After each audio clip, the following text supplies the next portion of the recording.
Thieves, raid Arctic lab, watch what the scientist did next. The leader of the armed mercenaries looked at him, his eyes cold and empty. "Give me the ice cores, Doctor," he said, his voice flat, "and we might let you live." Dr. Aris Thorne looked back, not at the man, but at the bank of monitors in the control room of his own research station. On one screen, he could see the two mercenaries guarding his terrified colleagues in the mess hall. On another, he saw two more men preparing to move the priceless, refrigerated samples he had spent years of his life to find. They were professional killers, armed with automatic weapons. He was a geologist, armed with a degree in atmospheric science and the station's environmental controls. They thought they had him trapped. They were wrong. This is the incredible story of a battle of wits at the top of the world, where a quiet scientist, faced with an impossible situation, was forced to turn his own laboratory into a weapon. But before we start our story, make sure to subscribe if you haven't and hit that notifications bell so that you won't miss any of our new stories. To understand how this unthinkable standoff began, we must first travel to one of the most remote and unforgiving places on Earth, the Svalbard Archipelago, a cluster of Norwegian islands located deep within the Arctic Circle. This is a world of breathtaking and brutal beauty, a landscape of towering glaciers, vast, snow-covered mountains, and fjords choked with sea ice. For months on end, it is a land of perpetual darkness and extreme cold, battered by relentless polar winds. It is also a global hub for scientific research. Dozens of nations operate research stations here, tiny, isolated bubbles of civilization in an immense and indifferent wilderness. These scientists study everything from climate change to the Northern Lights. Our story's protagonist is a man we'll call Dr. Aris Thorne, a veteran geologist and the lead scientist at a small, privately funded research station in a remote corner of Svalbard. For years, Aris had been pursuing a controversial theory. He believed that beneath the massive glaciers, there might be evidence of a previously unknown pre-Ice Age ecosystem, a lost world that had been perfectly preserved. In the summer of 2022, after years of painstaking work using ground-penetrating radar, his team found it, an anomaly deep beneath the ice. They spent the next several months in a difficult and dangerous drilling operation, and what they found was a discovery that would rewrite natural history. They had drilled into a vast subglacial cave system, and inside they found the perfectly preserved, flash-frozen remains of a prehistoric forest, complete with trees, plants, and even the mummified bodies of unknown species of insects and small mammals from a time before the ice. It was a perfect, untouched time capsule from a lost world. The team was ecstatic.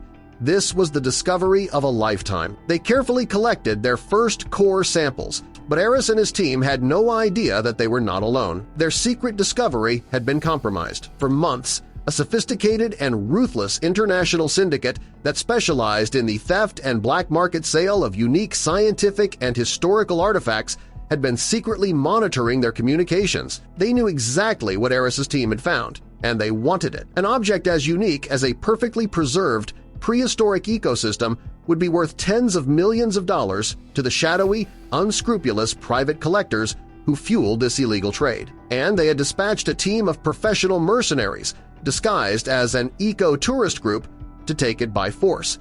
The takeover was swift and brutal. The armed thieves arrived at the isolated station by snowmobile during the disorienting chaos of a polar night storm, cutting all external communications. They quickly subdued the small, unarmed team of scientists and took control of the station. The leader of the thieves, a cold and professional man, explained the situation to Aris.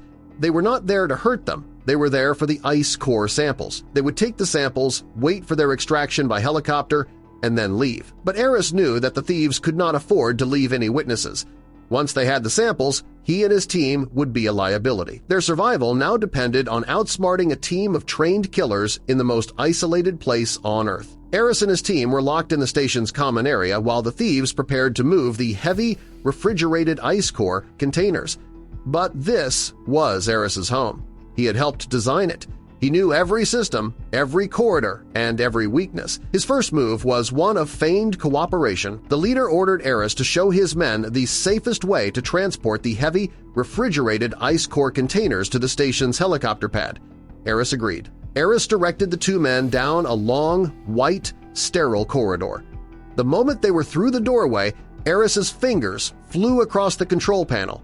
Two massive steel blast doors slammed shut, one at each end of the corridor, trapping the two mercenaries in a secure, windowless section of the station. The mercenary leader grabbed his radio. "Thorne," he growled, his voice low and menacing. "You have 10 seconds to open that door, or your friends in the mess hall will pay the price." Aris watched on another monitor as the remaining two mercenaries burst into the common area, their weapons raised at his terrified colleagues. He was now in an impossible position. He had to save his friends, but he could not surrender.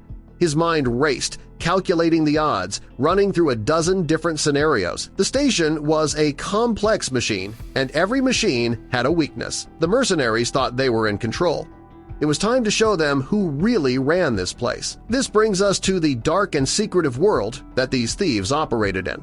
The high stakes, black market for unique scientific and historical artifacts. While the illegal trade in art is well known, a smaller but equally lucrative market exists for one-of-a-kind scientific discoveries. A perfectly preserved dinosaur fossil, a unique meteorite, or, in this case, the first-ever ice core samples from a lost prehistoric ecosystem, are considered priceless by a small, shadowy network of ultra-wealthy, anonymous private collectors. These collectors will pay millions to own a piece of natural history that no one else has, and they use sophisticated criminal syndicates, like the one that had just taken over Aris's station, to acquire these treasures by any means necessary. The mercenaries were not just common thieves.